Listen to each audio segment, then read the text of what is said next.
Thank you. Hi, everyone. We at CrunchDAO are working in trying to find patterns on the stock market. We have a decentralized research team of people coming from machine learning, financial backgrounds, engineering. So super happy to have you here, and super happy to hear about all your projects.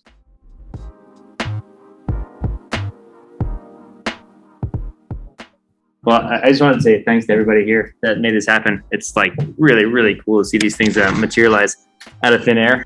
So at Weavechain, we have a solution where we say, okay, what if we could go and give data Web3 benefits without you having to actually move its storage location or do bespoke engineering work?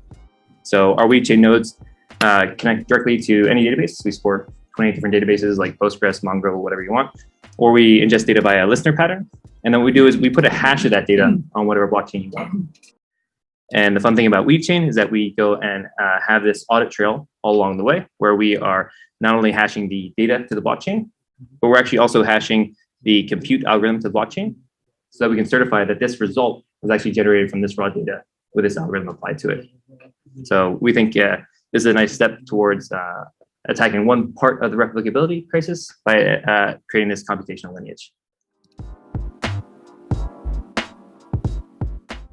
Okay, so the idea behind DeFi, so if DeFi gives you control over your finances, I like to say DeSci gives you control over your health. So starting with publishing, there's a company called Decentralized.science. Then you have LabDAO. So they call it an Airbnb for lab work / AWS for lab work. Yeah, so I talked a bit more about Atila, that's my company, funding scholarships, and then generating data assets, right? So like I said before, your data is highly valuable. And so there's really cool companies like Weavechain, which is Omar's company. Then we have DAO Molecule. So essentially what they do is it's a DAO that invests in biotech companies. So it sort of makes it possible for anyone to be a VC firm. That's how you would do